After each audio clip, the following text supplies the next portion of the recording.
Are you ready to get woke? What's up, everybody? In this podcast, I interview probably one of the most fascinating characters I've ever had the pleasure of calling a friend. This guy just had an insane life, so many crazy experiences, everything from being homeless to being a sailor to owning an apartment in one of the best areas of New York City, rent-free for 100 years, to nearly dying out-of-body experiences, basically having his life saved by his ex-wife, and then she tries to destroy him, it's just ridiculous. You got to just listen to this one and enjoy it, and see you on the flip side. Welcome to the Woke as podcast with your host, Alex Lazarev. So this is going to be an interesting one. So I met Duncan here in Argentina, somewhere around 2000 and I was there in 2009, but I'm not sure if I met you that time. I don't think so. I think I met you in 2012. Or did I meet you at the end of 2009? That's actually a really good question. No, because I remember doing that comedy show, Illegal Import. That was in 2009 I did that show. But was that... Yeah. Oh. I wasn't doing that in 2012. No way. Oh, so that means we met in 2009. Yeah. That's crazy. Yeah, that's actually a lot longer than what is that, 8 years? Yeah, right? yeah. Shit. Yeah. So we met, I don't remember where, but we met. I can't either. That's bizarre, actually. That is weird. That we can't remember where. No. Like, how did our paths cross? In what? Yeah. I don't know. It's a mystery. Yeah, that is a mystery. Well, maybe we might remember. But basically, met in 2009. I was down there in Argentina, in the old, trying to pick up chicks. That's pretty much what I was doing back then. But I was also still doing stand-up comedy. So I thought, while I was down there, why not do a stand-up comedy show? I have a show called Illegal Import, which is about me being deported from the UK. Or doing stand-up comedy without a license. Or without immigration papers, to be more honest. And so we ended up becoming buddies then. And Jeff had done some stand-up comedy in the past. And when I organized my hour-long show... Yeah, we made a whole thing of it, and he came down and he did some jokes too. You're being very generous. Yeah. I'm not talking about how it went for. I stunk the place. I bombed like the fucking Hindenburg. It was bad. But it's okay. I loved the guy by then. He was my friend, so it's fine. But I had a good one. I had a good gig. And I remember you were telling me what I was doing. I went to the end of the show, and then I refused to get off stage, and I was just like, I'm not going. I'm just going to keep doing jokes till everybody leaves. And I just kept going. People didn't know what to do. Yeah. It was pretty good. It was fun. Yeah. I pulled a bit of an Andy Kaufman, I guess you could say. But anyway, so then we hung out some, and then I left back into the world, and then I went back to Argentina for a visit in around 2012, I think it was. Yeah, like 4 years, 3 or 4 years later. 2012ish. I was like, okay. I was living in the garage then, right? We were living in a garage. Yeah, there's a whole fucking story there. But then we really, we connected, and and I just love Jeff because he's fucking nuts. Basically, he's nuts. I always tell people the story of this crazy guy who's a fugitive from justice, from American justice, but that's not justice. American oppression, more like. And he's living in Argentina without a passport, and he's stuck there, and he's great. And it's always a fun thing to talk about your whole crazy story. But now it's not as crazy anymore because now you have a passport again, and you can travel around. After 10 years, things got fixed up, thanks to a bizarre set of circumstances that one couldn't ever expect to happen. It's like one of those things you just can't see how anything could come out of where you are, and somehow, things change. And next thing you know, the things that were holding you down were the things that turn out to be your biggest asset and save your ass. It's weird how that works. That is weird how that works. And so now I'm a free man. I have a passport. And I can travel anywhere. Feels good, huh? And I don't have to go to jail. So that's awesome. Yeah, avoiding jail is a critical part there. Yeah, that was a good part. One. So, I guess, I don't know. What do you think? Should we start with the craziness of why you were in Argentina on the lam for many years, and then link back to kind of how you sort of entered the spiritual path and some of the stuff that's happened? Is that an interesting place to start? It's just to put put the listeners' minds at ease, I should just give a very brief reason why I was in Argentina, which was I had gotten a divorce. I was paying like $5,000 a month in child support. My company went bankrupt because of a lawsuit with Robert De Niro, of all things. When I had no money, the family court sentenced me to jail. And that was a pretty stressful situation. And as a result, between the company going bankrupt and then getting sentenced to jail, I had a heart attack. So now I'm looking at, and the doctor said I had a year before there was another one that was going to kill me. So now I'm looking at 1 year in jail, probably going to die in jail. I'm like, well, I think I'll go to Argentina and try my luck there. I was actually kind of like playing the plan was go to Argentina, call my ex-wife from Argentina. I say, look, let's make a deal that I can live with because, with the company bankrupt, and she would make a deal, but she didn't. And as a result, while I was down there, because I owed more than $2,500, the U.S. put a block on my passport. So I could not get a new passport, which had just expired. So that's why I was stuck down there. And while I was down there, though, I also managed, through another miracle, to get heart surgery. Literally days before I was going to die. So Argentina ended up keeping me out of jail and saved my life, because I couldn't get it in the States because I had no insurance, and the emergency work that was done on me was already, they said, you got to pay $200,000 before we even touch you again. So that was out of the question. So that's how I ended up stuck in Argentina, because of family court and the passport situation. But with the help of my daughter, who's in her 20s now, she actually was instrumental in helping me get back to the States and handling stuff on the U.S. end to renew my situation, fix my situation, which she did.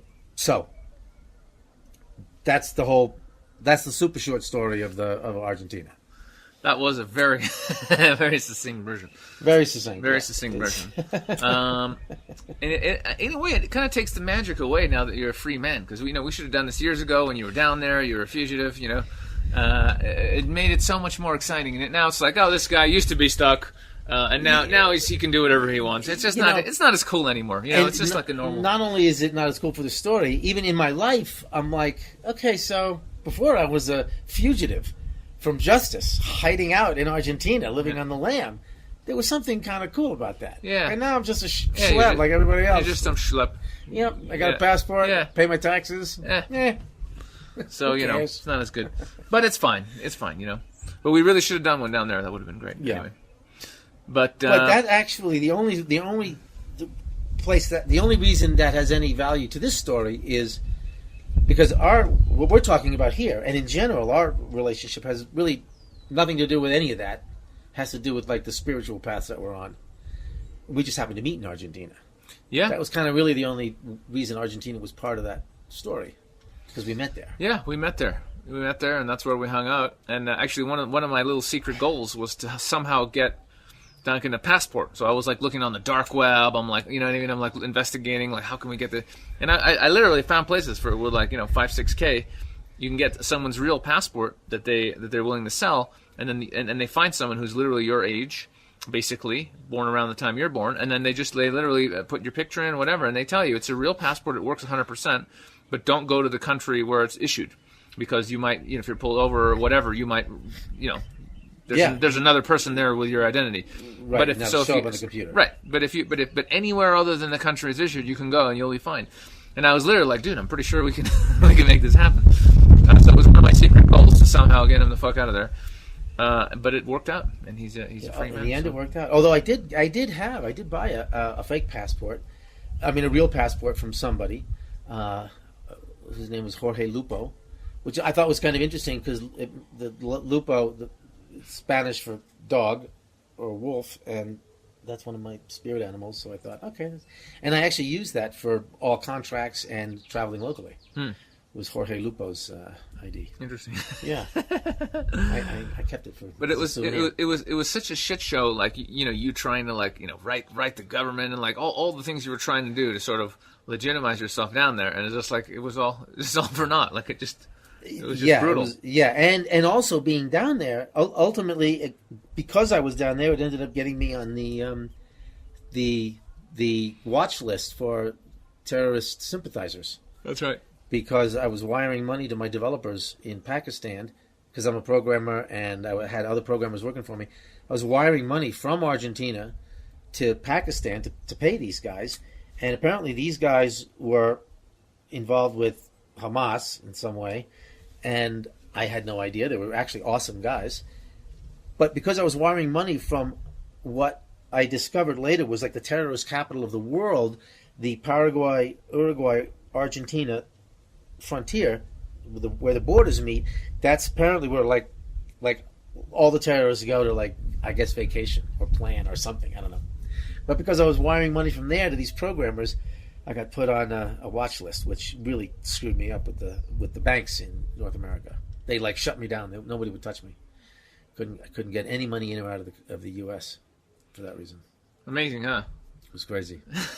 It's like things just kept getting darker and weirder. Yeah, and it's just it was already like it was already a tough situation, and then to add that in as well when you've done nothing wrong. When I've done nothing wrong, exactly. Yeah, nothing. I went bankrupt. That was my crime. Yeah.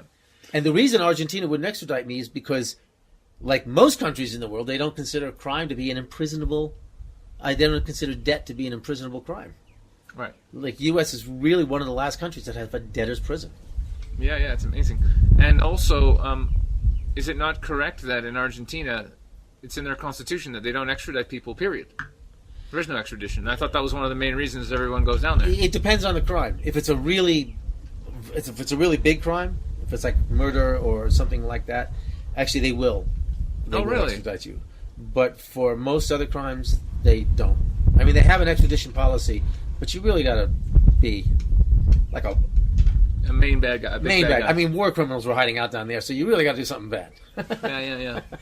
Okay, because I thought it was in their constitution. There's no extradition. Someone told me that, and I thought it was true. Maybe it's changed. I don't know. Or maybe it was never true. Like everything in Argentina, nothing is black and white. You could literally go to one office to get something done, and they'll tell you a whole set of rules. You go to another office for the exact same thing, they'll give you a completely different set of rules. Right. So, it's honestly, I can't tell you what the official law says about that. Okay, interesting. It really depends on who you talk to, and who you pay. Yeah, in Argentina. All right. Well, so get that yawn out of the way. So, all right. So let's move it from crazy Argentina talk, which I'm sure will come up again, back to you. So we've had some really crazy, profound talks, and like you've shared some nutty experiences with me, and I with you, and I think we really connect on more that we're just not in the matrix. I think I would say like the number one thing that we connect on is the fact that we just don't really believe the bullshit. We don't really follow the I don't even want to say the rules. It's not like it's rules, but we just don't really comply with what we're, quote, supposed to be doing, and we just kind of live our own way. And I think even more than that, we do comply with some higher set of rules, like some universal set of rules that we agree on. We both kind of are aligned with, I think, a higher set of values. Right. Not just that we don't comply with these, but we do comply with those. Right. But when it comes to, like, the normal society says you should do this, or government says we pretty much ignore those fucking rules. Yeah. And live by our own guidelines. You know, which are. Although I have to say, I think you more than me. You think I think I was forced to be more literally. I mean, honestly, I tried to live by the rules, and it just fucked me every time. Yeah.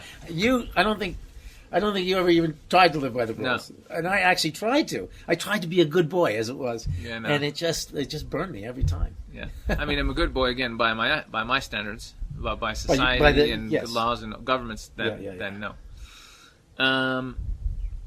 So I think that's where we really, really connect in our in just our way of being, really, our way of existing. Yeah. Fundamentally, and then the spiritual layer, which is pretty deep. And I think we're only really started to scratch the surface in the last week hanging out down here, really going deeper into that. Because when I saw you in 2012, yes, I was having some experiences and I was into talking about many interesting things, and I was certainly open-minded. And I was living in a garage, totally desperately poor. Yeah. So we weren't really in a position to... Yeah, I mean, we had some good talks, for Yeah, sure. oh, for sure. For Yeah, sure. yeah. It was fun. But I've just gone way, way further down that rabbit hole in the last few years, and you're just in a different position completely. Your life has changed. And this dramatically. time here in Ecuador is really the first, experiential. I mean, we're not just talking about stuff. We're experiencing stuff, doing stuff. Yeah, more so. And it's been really profound for me. I think just the couple of weeks that I've been here is going to it's going to take a few months just to process everything that's gone on here. And you didn't even take copious amount of plant medicines or anything. No, just a little bit. Just hanging out, really. Just hanging out, just being here in this incredibly high place. Yeah. Yeah. Yeah, it's I have lots more time to really have the place work its magic on me. I'm just beginning, I feel. So here's a leading question. It's almost a funny question, but how old were you when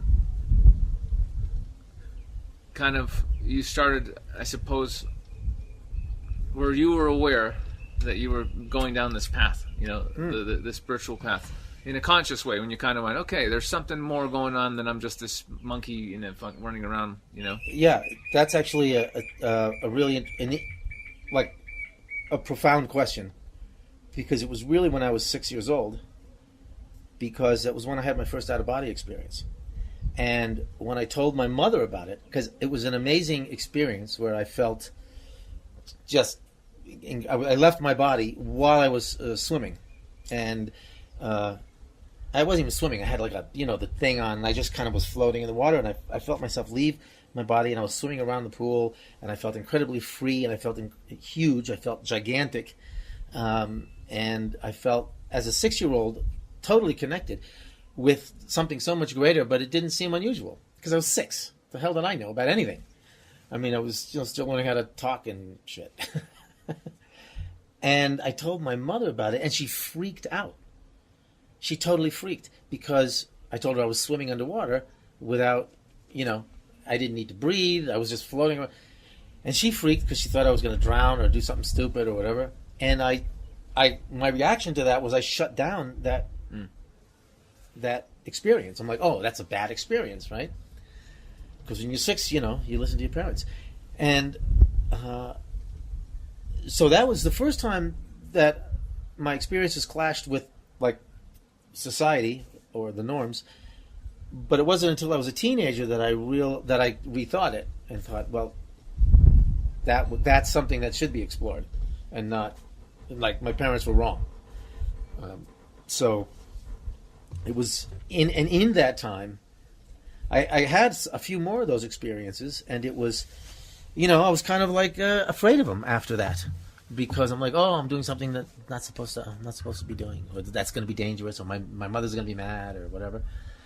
So I kind of shut them down. And then when they came back, when I was 13 or 14, they came back super strong, and really far stronger than I was capable of dealing with them. And they were just mind-bogglingly intense. And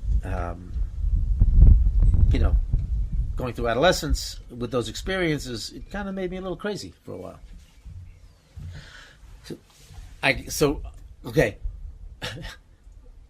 maybe 10 years later is when I finally, or maybe 8 years later or so, late teens, early 20s, is when I actually was able to, had the idea of that integrating this new experience, seeing this new experience in its true light. Not through the insanity of an adolescent idiot, or through the eyes of a 6-year-old. So that was late 20s. And I continued to have intense out-of-body experiences, but managed them significantly better for the next 15 years. And then they started to taper off for some reason. after that, after my mid-30s, they started to wane, and I don't know why. To the point where now maybe I'll have them maybe twice a year, and that's it. I was never able to control it when to have it. I wasn't able to consciously invoke them. They would just kind of come when they did, and of course, you know, those experiences always filtered down into my reality.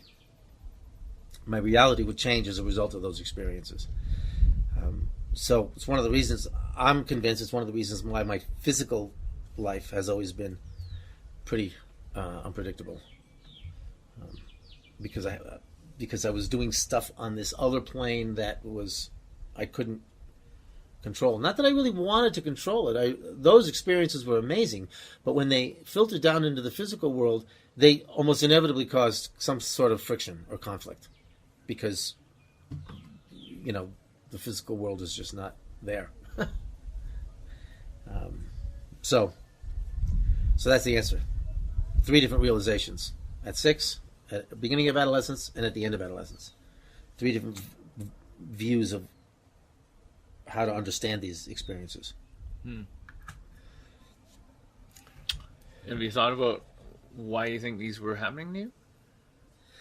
When I was young, of course, I didn't, because they were so amazing, so incredibly beautiful, that, you know, it's weird. I lived in a bubble. So I was diagnosed as autistic when I was young. And years after, I was having these experiences. But knowing a lot more about autism now, what I realized was, you know, I lived in a shell. I lived in a bubble, my own little reality. But it was an absolutely wonderful little reality. I loved my childhood. I did not have... there was a couple of, you know, unpleasant and traumatic experiences, but as childhoods go, I was totally happy in my little bubble. It wasn't until I hit society that my bubble got seriously dented. And I thought life was an amazing, beautiful, awesome thing. I mean, it was great. Wait, so hold on. Ask the question again, because I just got way off the subject. In my head, I just went way out. It was nice, though. It was nice what you said. No, the question was, why did you think these experiences were happening? Oh, right. So partly, I think the experiences were happening because of my what's today called neurological diversity. I think I was neurologically open to experiences that were very different from the reality that we're programmed with. In essence, I didn't get programmed the way normal humans get programmed, because I was in a bubble. A lot of the programming never got through to me. You weren't programmable. I was exactly. Yeah, I mean, from reading not your in that book, way, right? You had so much shit going on, like you just couldn't do it to you. School was a complete disaster. I failed everything. I never got past the 4th grade education. So the whole social model was just a complete clusterfuck for me from day one. The only thing school was good for was, you know, playing. And I'm actually one of the. I was both hyperactive and autistic, although it was really more Aspergerish than autistic. But they didn't have that label back then. But I was in a small category where you could be both hyperactive and autistic. So I was very interactive. I was super interactive. But apparently some of that interactivity was problematic, not for me, but for other people, because I guess my boundaries were a little weird, or at least this is what I was told. I just remember it being great. Being what? Great. Oh, yeah. And I remember many times being pulled into the principal's office for doing something that just made no sense. And my brain was like, okay, I'm already not listening to you because clearly this is stupid. You know, I don't even remember what the issue was, right? Yeah. I just remember like, well, no, you're wrong. But as an 8-year-old, you can't really say it that way. And I didn't say it that because I was very polite. I was a super polite kid. Mm-hmm. I mean, I sang in the choir. You know, I was like a poster boy for the 50s, right? But I was always getting in trouble, and I kind of just ignored it because I'm like, well, clearly this person is wrong. It's a good attitude to have, actually. Well, it doesn't get you in that much trouble when you're a kid, but Right. when this person happens to be the state, the police, Yeah. the courts, it's a little different. Yeah. Well, I can see why it went a little haywire once it hit the real world, Yeah, exactly. which it did, and in a hilarious way. Which it was a real slapstick comedy. So wait. So what was your answer to why you thought it was happening? So, what was the question again? I'll tell you what the answer was. Why did you? So, did you consider why this shit was happening to you? Did you think you were weird or different or some kind of freak? Or No, I didn't until really much, much later. I was like a full-grown adult before I really started to say, maybe it's me, But by that time, I had already been the shit kicked out of me so bad socially. I was in my 20s. I'd already been homeless a couple of times. I'd already run from the law. I'd been arrested, a couple of times.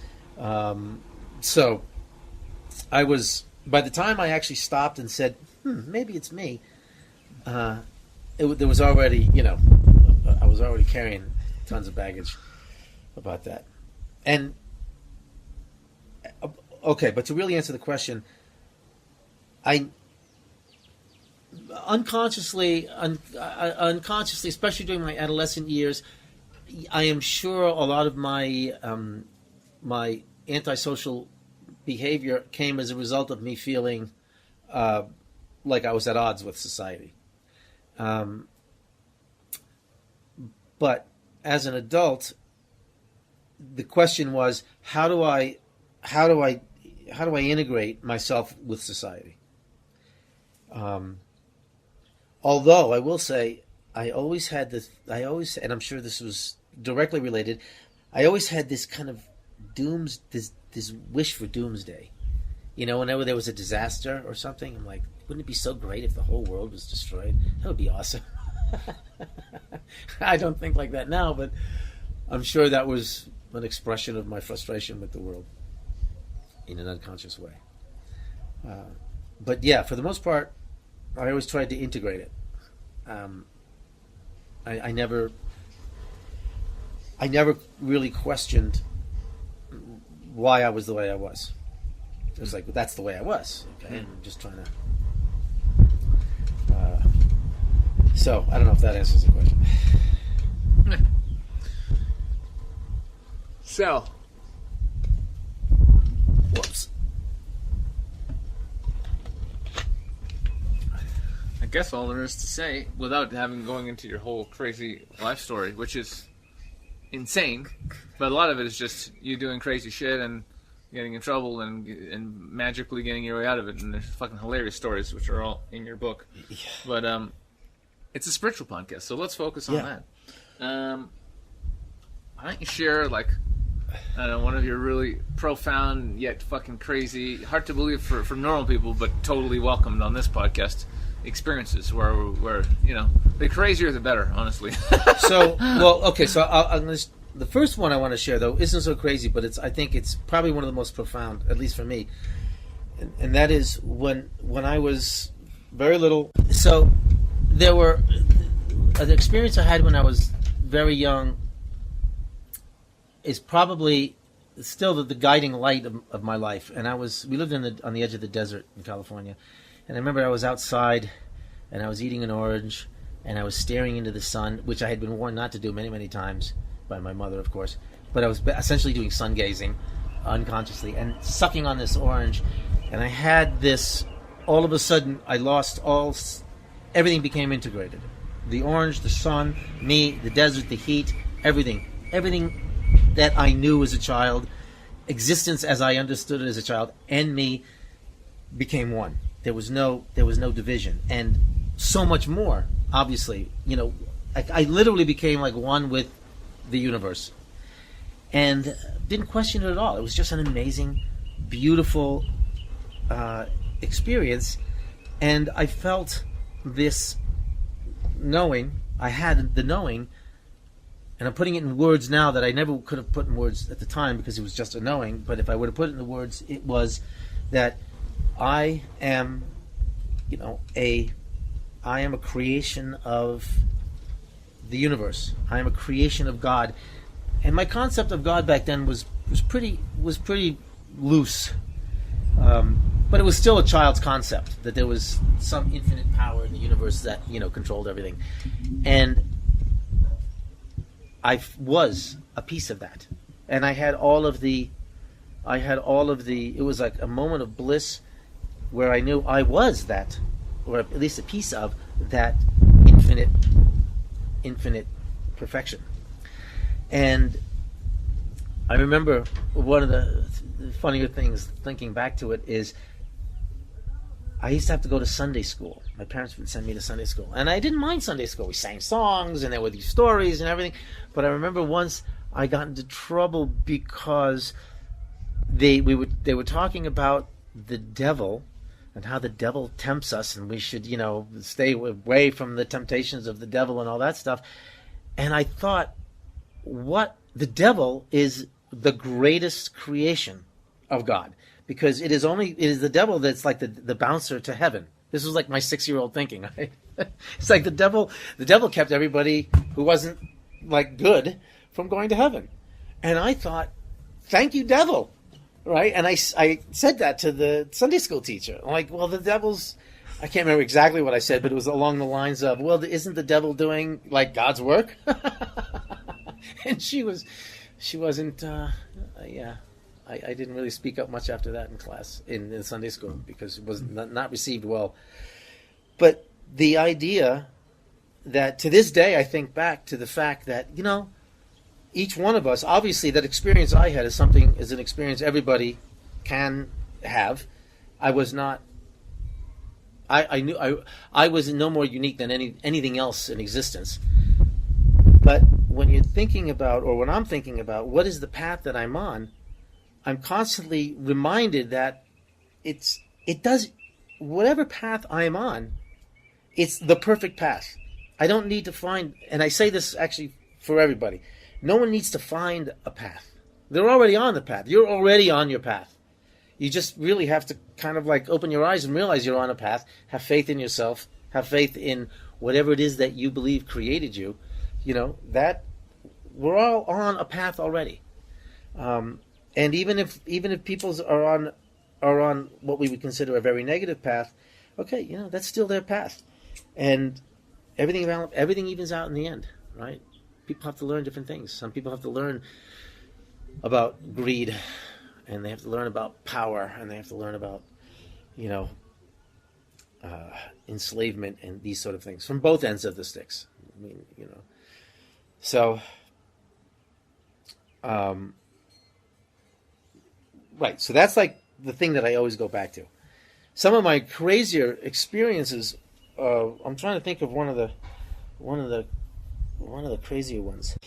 So, I was living in New York, in a bad neighborhood at the time. The East Village, the Lower East Side, was a pretty tough neighborhood, and I was doing a lot of exploration into the mystic arts, into the occult, into magic, doing a lot of exploring, and of course I was absolutely dirt poor. I had like barely any money, barely able to pay the rent, and I had a out-of-body experience one night where I found myself in a circle of 6 gray-robed and hooded monks, of the face of whom I could not see, and they were not chanting, but they were focusing their intention. And from above them, out of this dark void that was above them, there was a small cloud. It looked like a small cloud, and as this misty kind of cloud began to descend, it began to take more and more of a form, and I realized that it was the intention of these 6 monks that were causing this to take form. Their intentions were creating this manifestation, and it ended up in the middle of them, and it was a perfect round solid ball. Okay, and it was very clear to me that I was being shown this is how you create your reality, through your intention. And I guess there was a little more to it. For this story, that's fine. All right. Well, a couple of days. So, when I have those kinds of experiences, I'm always a little. Was it real? What was that? Maybe it was just bad chili. Who knows? Anyway, so the next day I'm on the street and I actually hear a message in my ear to buy a lottery ticket. Okay, so I bought a lottery ticket. First lottery ticket I ever bought in my life. Actually, that's not true. Second lottery ticket I ever bought in my life. And I'll tell you the story of the first one, which is fucking crazy. I buy the ticket and I win $50. I was expecting, I'm going to win, and of course I focus my intentions. I'm going to win. Won $50, and I was like, okay, that's kind of disappointing. And then I was a little annoyed. Well, why was I given that message after being shown this and given this message? And I focused my intention on winning this, $1 million, and I didn't.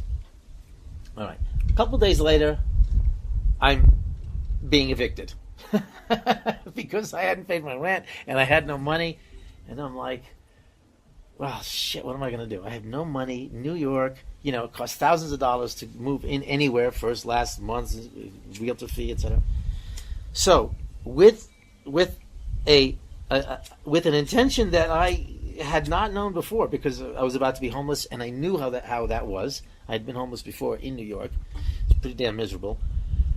I just started going up to every stranger on the street, literally every person on the street, and asking them, do you know where I can get an apartment?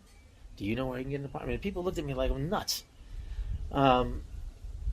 Especially when I told them I had no money.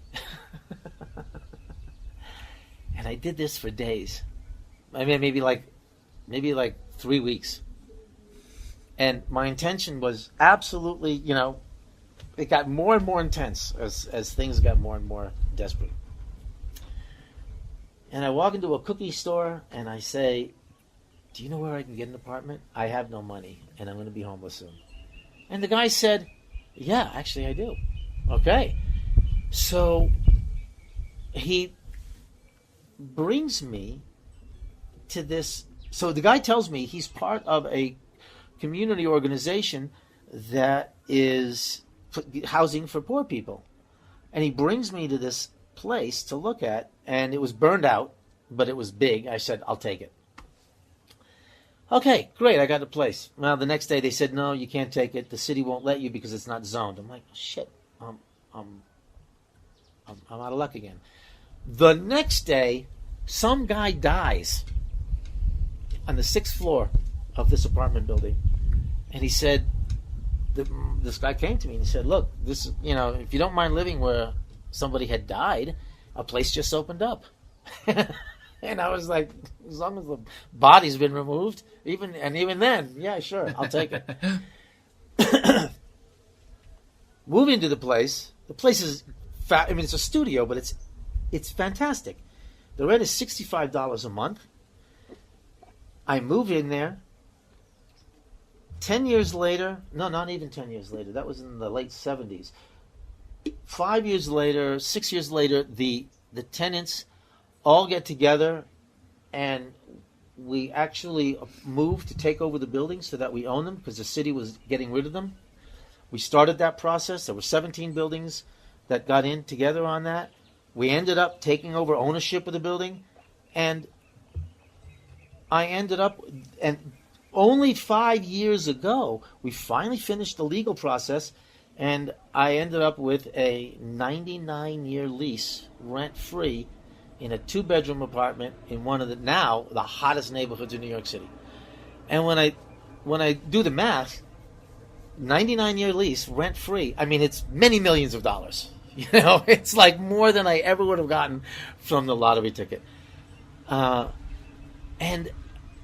then it took a while to realize that, what these 6 monks were teaching me was how to create your own reality with the intention, and how, depending on your intention, not even depending on your intention, every single thing that you do is a form of magic.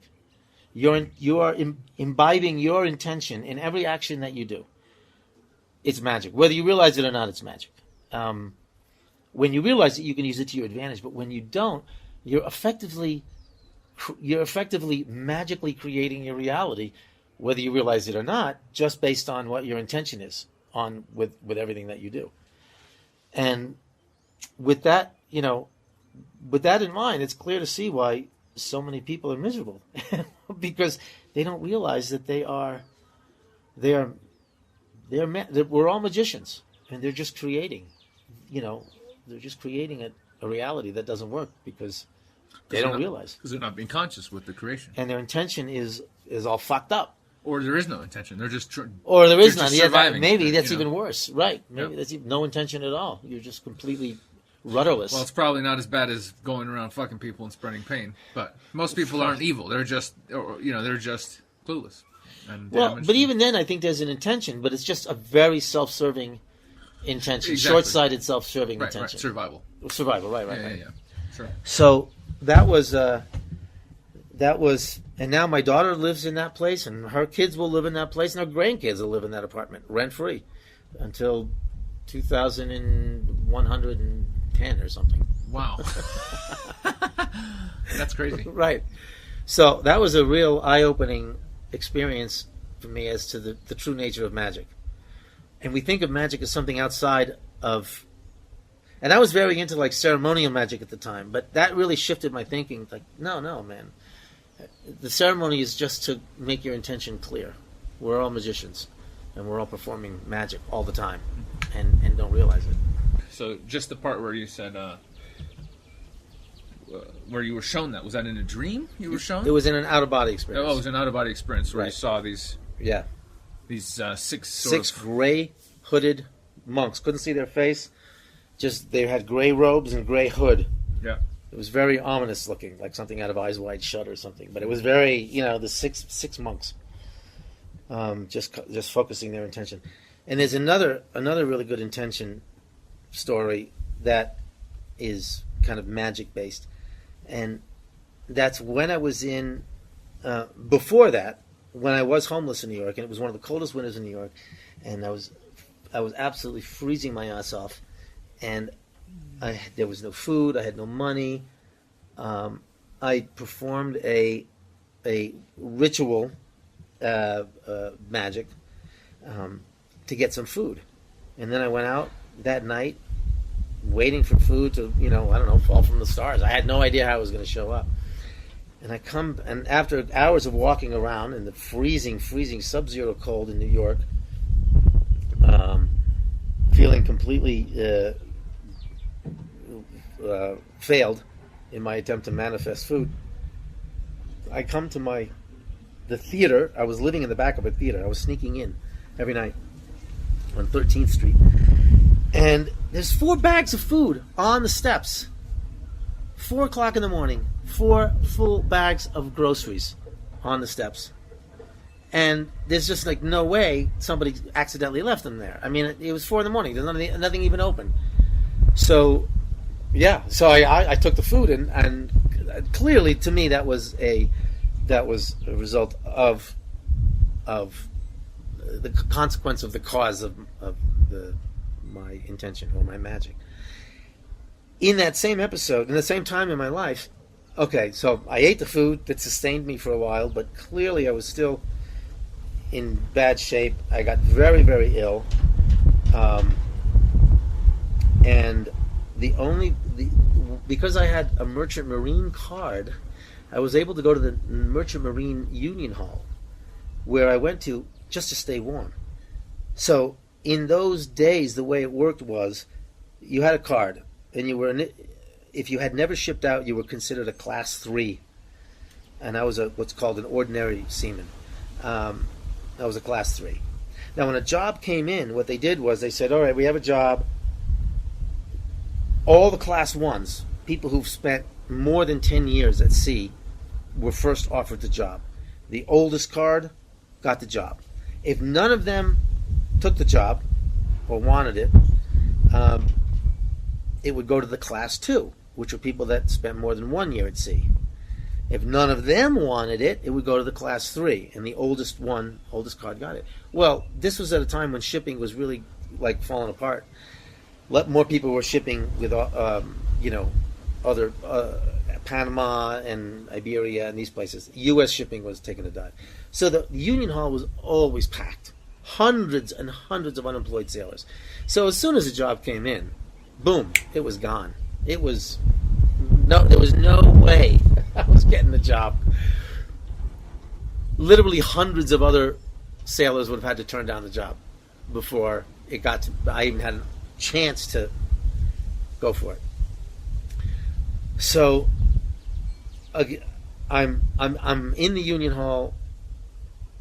Things are looking very bad. I'm incredibly ill. I'm broke. I'm hungry. I'm just, everything was bad.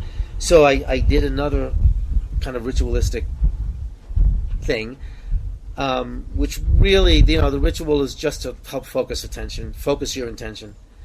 And I spent the whole day before preparing for it, and I go in the next day, and because I was homeless, I carried all my papers. Every morning I left the theater before people came in.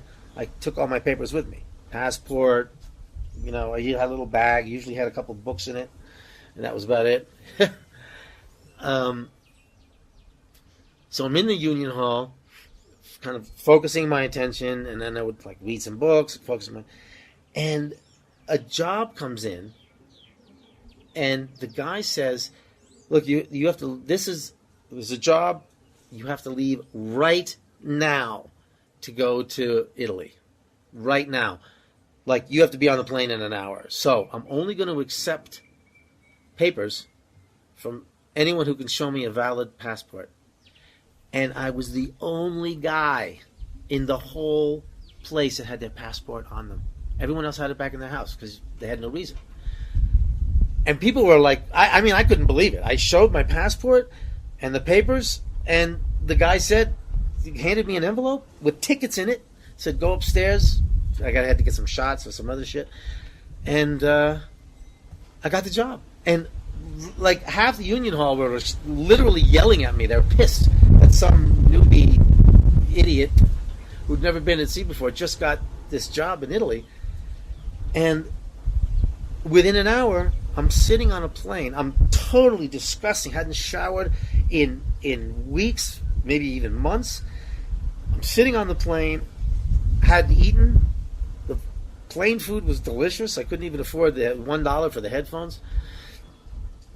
I get off in Rome. I have to switch Rome to go to another plane down in Calabria.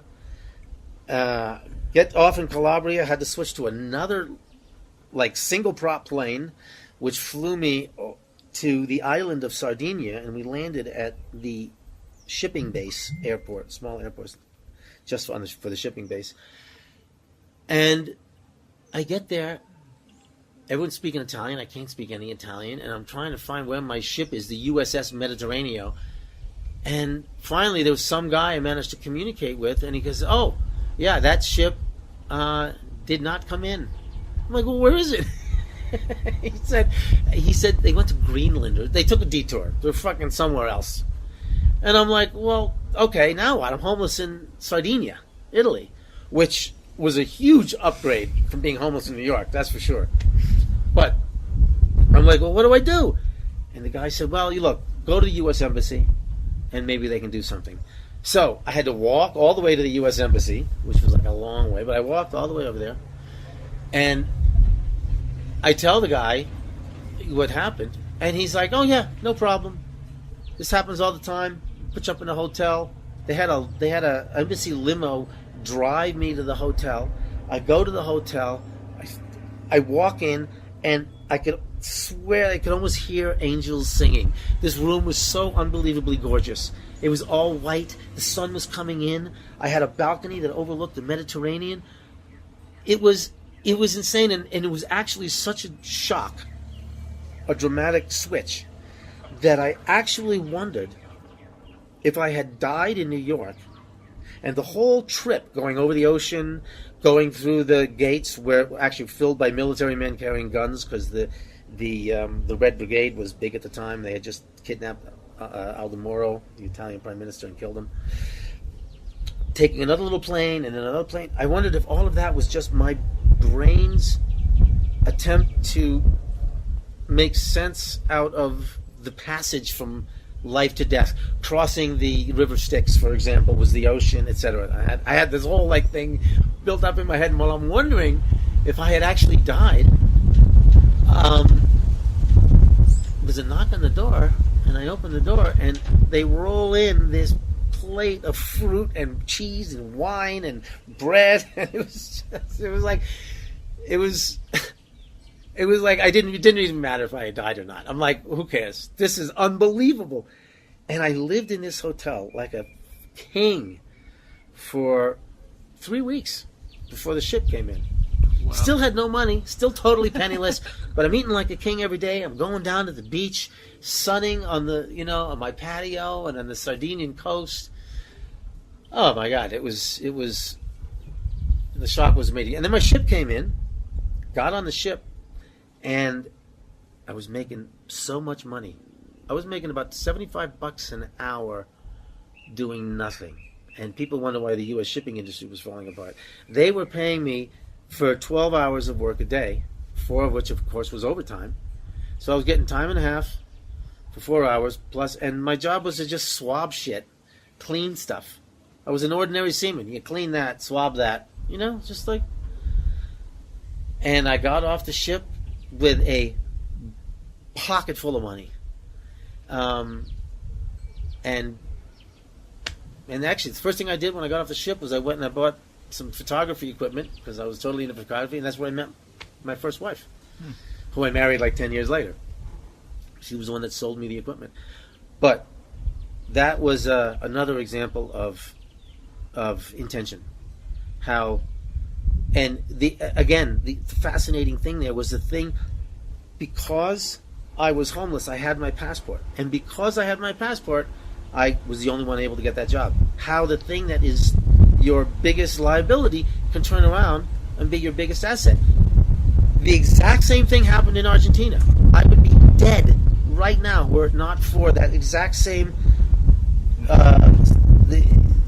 the same situation of my ex-wife's desire to destroy me was so great, and it ended up being the one thing that actually kept me alive in Argentina. And that's a whole other story. That's an insane story. I mean, that might have to be one of the ones you share, because it's just so crazy. But I guess it proves this point, this whole lesson that for you is very personal, that your greatest weakness becomes the thing that saves you. Right. The thing you think is destroying you is the thing that will ultimately be your greatest asset. Yeah. That's I think I don't know if you told me that before, but that with the hotel and everything, that is amazing. Should I share the Argentine story real quick? The crazy one we're talking about? The one, yeah. It's insane. That's an insane It's story. so fucking insane. It's like it's almost not real. Yeah. But do it properly. Like, take your time. Fuck it. Tell the story. It's insane. So after I go to Argentina, and I call my wife and I say, look, I'm in Argentina. Let's make a deal with something that I can afford, not the $5,000 a month that I, absolutely don't have. I mean, even if you cut it in half, maybe I could work with that. But she was like, no. I want every single penny. You're getting blah, blah, blah. Okay, fine. So a couple of weeks later, maybe a month later, I get a notice at my apartment in New York, which I'm told about, which is she's taking me to court. She's suing me again in court. And for even more money than what I was already paying. Oh my God, this bitch is crazy. But I called the court and I said, look, I'm happy to show up in court, but I'm in Argentina. And I said I was there for medical reasons, which was not completely untrue, because I was hoping to get some socialized medicine to fix my heart. So the court said, okay, you can call in to court. And they gave me all the regulations, the rules that I had to do. And the rules were, I had to have a lawyer, a special kind of a lawyer, like a notary public, but it's different in Argentina. They have these things called escribanos, which are like notaries.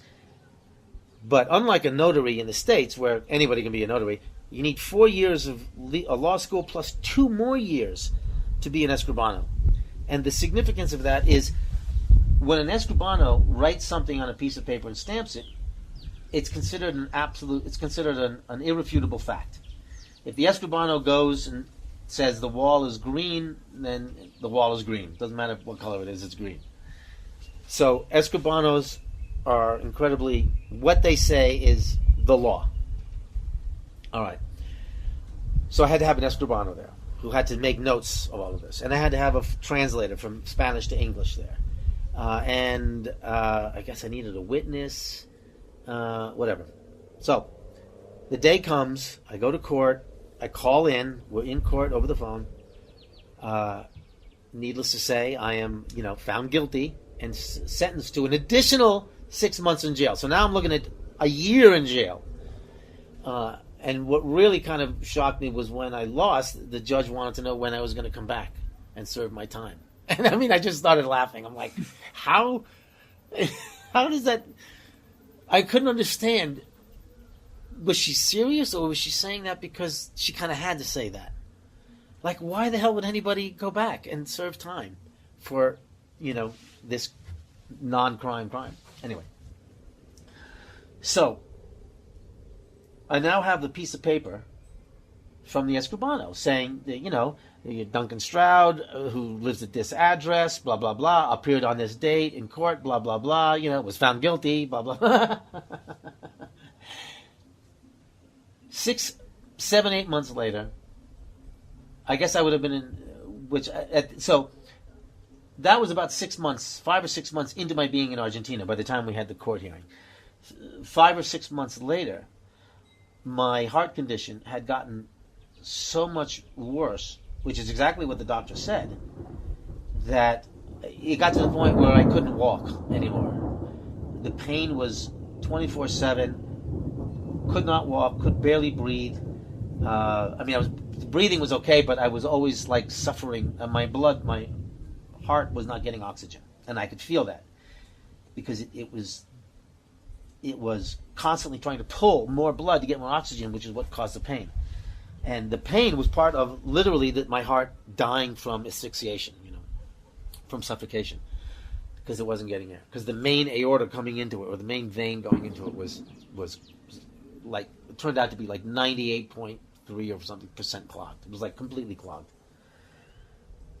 But they wouldn't let me into the hospital because I couldn't prove that I lived in the city of Buenos Aires. At the time, the law was if you lived in the city of Buenos Aires, doesn't matter where you're from, if you can prove you lived in the city, you could get free medical care. That law has since changed, but that's what it was at the time.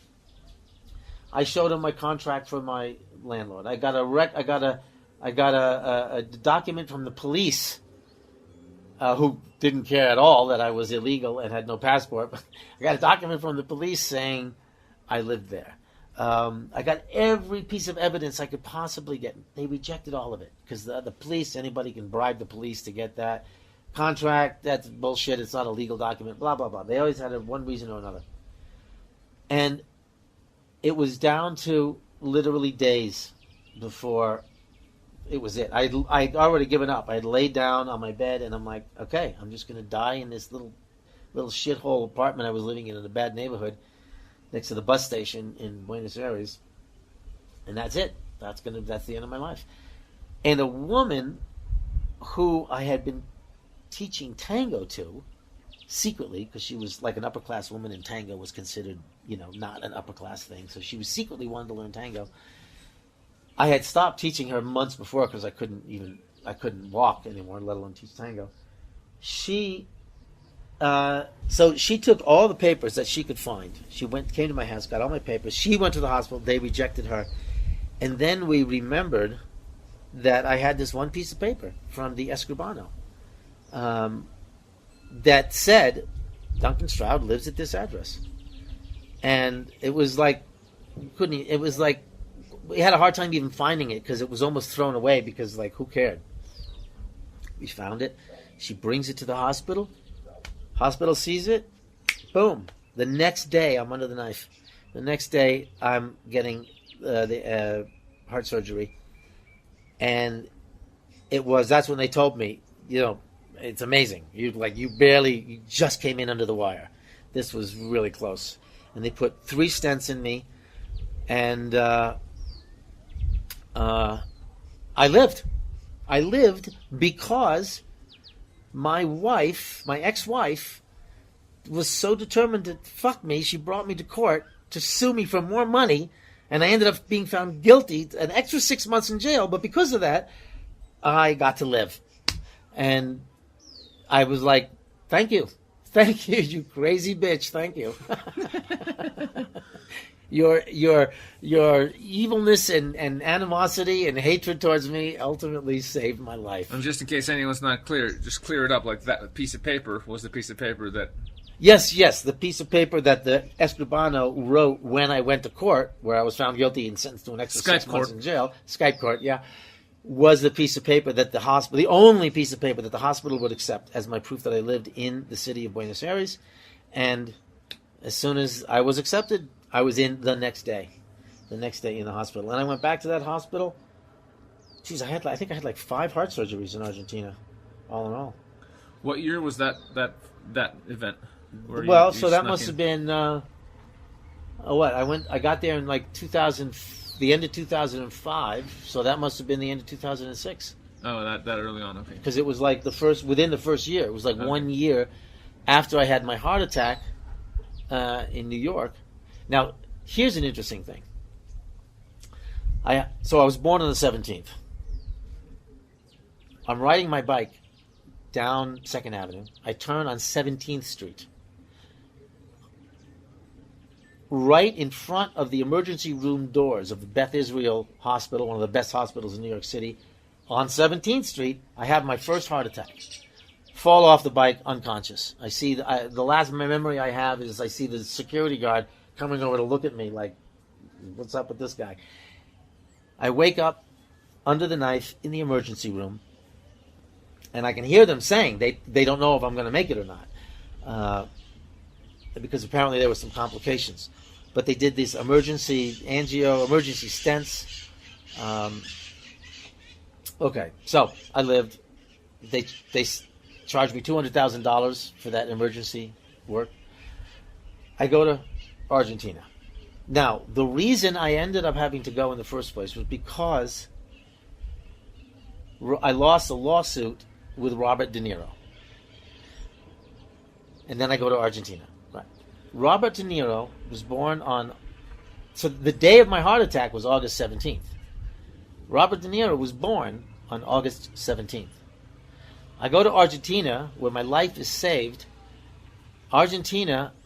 And when August 17th came by in Argentina, there's just like this big parade, and I'm like, "What's the parade for?" And it's for that was the day that the founder of Argentina died, which is Generalissimo San Martin. So, and he died on August 17th. So there was this weird August 17th thing, right? August 17th heart attack. August 17th. The reason all of this shit is happening is because of De Niro, who was born on August 17th, and I go to a country that saves me, which was founded by a man who died on August 17th. So when stuff like that happens, to me it's just like a confirmation that magic happened, even if you didn't do it consciously. You know? So yeah. August 17th it was all something about August 17th. Maybe you're the reincarnation of this guy. Maybe why I'm the reincarnation of Robert De Niro. Yeah. Could be 2 incarnations at once, you know. Could be. They say. But yeah, the odds of that are pretty slim. Pretty rare. And as we say these words, it's starting to rain, so let's take this party inside. Yeah, so I don't believe in coincidence. I stopped believing in coincidence a long time ago. But yeah, when you were talking about the homeless thing, because I was homeless for a month. 1995, one of the coldest records in Canadian history, if not the coldest. I remember it was fucking cold. I was at a bus stop one night, making my toes move because I couldn't feel them. I was just like, fuck, are they going to fall off or what? Like, it was fucking cold. And it's interesting that we both had those experiences. So the question that I would ask is, what did you get out of that experience? It took me a while to realize what I got out of mine, but I'm wondering what you got out of yours. Like, thinking back, I'm assuming that you found that to be a valuable experience. Yeah. I mean, that whole period, it was really, really tough, but I did what I had to do to survive. And it served me throughout my whole life because my bottom was literally homeless, on the street, freezing my fucking ass off, 15 years old. So, and even that, compared to the suffering growing up with my mom, even that wasn't that bad. Actually, just being out of home, I was still okay with it. So, really, it made me who I am. I feel like all those experiences. It's like, because when I hear people fucking complaining about stuff now, their problems, I'm like, Right. What are you talking about? What are you talking about? You have an apartment and a job, and you have food, Right. and you're not fucking freezing your. What are you talking? You don't have problems. Right. You don't have problems. So it gave me some really serious perspective later on in life. Like nothing really gets me down. Like my life's a fucking roller coaster ride of joy. Because like I've been in the shit. So for me, yeah, it was formative for me for sure. So yeah, I guess. I mean, I would say the same thing. The thing about hard times is, it's during hard times that we have to decide what's really important to us, and without difficulty. Without that resistance that exists, in this plane of existence, without that constant resistance, how would we know, or at least I ask myself, how would I know what's important to me? If I lived in paradise, if I had no challenges, how would I know what I'm made of? How would I know what's important to me? So each one of these, and maybe I'm a really slow learner, so that's why I keep having these experiences. But I'm so clear on what's important to me now, and I would have to have. I can't even imagine an experience that could knock me off of that center, because it's built on something so sound. I mean, hard times. You stick to what's important to you, and then it grows. The thing that is important about you grows in you significantly when you're faced with hard times, and you stick to it. So I think that is the real gift of hard times, is we actually get to grow who we are. Yeah. I mean, it's funny. I know it's important, but I haven't really given it a tremendous amount of thought. I just know that it's just one of my references, and my bottom point is pretty hardcore, I guess. And although I'm sure there's worse out there, and nothing phases me really. It's like nothing phases me. Like my first 20 years was fucking a real roller coaster, and it's like it just really gives you that perspective on like what's really a problem or not. Well, I think often about those ascetics that live in the mountains of Tibet, where they live pretty much like homeless bums, right? But they're not. I mean, they're that's a path for them. That's their spiritual path. So I guess really everything is perspective. Yeah. So, but now at this age, 62, I figure, okay, I don't have that many years left. I'm imagining. I'm assuming I don't. Somehow the universe keeps keeping me alive, so I guess it wants me to keep learning. Well, I mean, now I figure I'm just coasting. I'm just coasting throughout life. I'll tell you what. I mean, obviously, like I know you can only share so many stories in one show, but I know a lot more, and the universe definitely wants you. Like, you've been saved so many fucking times from certain death. It's almost a running joke at this point. Yeah, it is like a joke. Yeah. So obviously you're supposed to be here. And actually, I'll remind you of something you told me back in 2012. You told me you had this vision. I think you've had it more than once. Of you sort of, it's like a dream, and you're sort of walking up this hill. And you're walking up to this hill, and then you get to the top. And right. At the top, you can see down, and you knew that hill Yeah. is represents the future, and you're supposed to live to see this great shift that's happening. Yeah. For society. And I never forgot. You told me that. No, I haven't. Yeah, it's interesting you bring that up. That's still, as soon as you mentioned it, it comes back to me so clearly, and I think of it often. And what it was a migration. of sentient beings. There were bears, wolves, birds, everything, migrating to the top of a hill.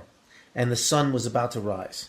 And it was only a select few, not all sentient beings were there, but there was a crowd of all different forms of life on the top of this hill, and the sun was just about to rise. And we all knew that as soon as the sun, that rising sun was like the new dawn, right, the new age.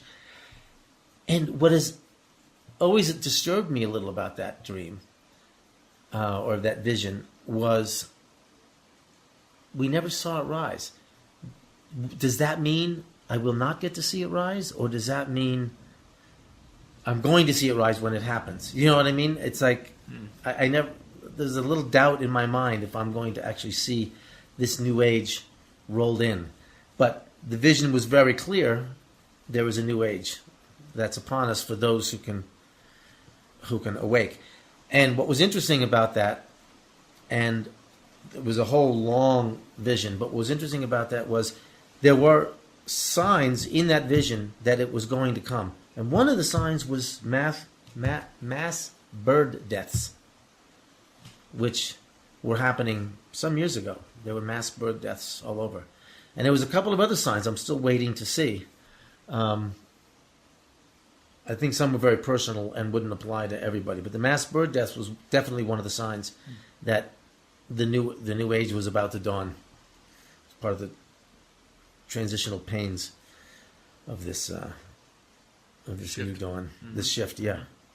That was a super. Yeah, stays with me. I think about that often. And for me, it's one of the pieces, because you pick up lots of clues from many different people, kind of leading to the same conclusion, whether it be spirituality or life principles, many, many things. But you pick things up, and that was one of those pieces for me when I heard it that kind of, reassured me or gave me extra evidence, I suppose, that there really is a massive, massive, massive shift coming up that we're all a part of. So that, and I've heard many, many other things from other people. Another friend of mine, Bill, who was also on this podcast, said that he had this vision once. He was just, I think he was like at his car or something, and he was standing outside his car. He closed the door and he saw something over his shoulder, and he turned over to look, and it was Archangel Michael on this white horse with a massive sword with armies behind him, like rushing towards him in this massive, like huge thing, and he was like, "Holy fucking shit!" And it was a vision, and he knew that. Whether he asked, I can't remember the exact, but basically he knew that not yet. This was a vision of what was to come. But these huge light armies coming to fucking this massive war on Earth, and he knew it was coming soon. That's really interesting. Very interesting, and it's all these little pieces that are pointing to the same thing. I had a very strong vision,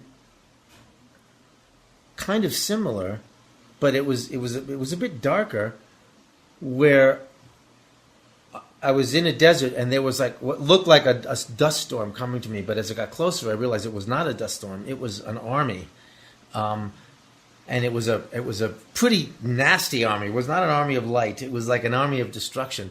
But what was leading the army? There was a cube that was spinning, and on one of the names written on the side of the cube, which I didn't even know who it was the word Melchizedek, and I didn't even know who Melchizedek was. I had to actually look it up, and it turned out he was like a sage that created a discipline from which Jesus studied, and Jesus was another name on the side of the, and I can't remember now. I have notes what the other two, but it was like four leaders, and it almost seemed like I'm like, why would there be this massive, and the army looked like apes, like weaponized apes. And I wondered, why would there be this, what looked like a pretty destructive army, behind this cube of holy men that was spinning? And I can only imagine that it was like a purification, the army of purification, or something like that.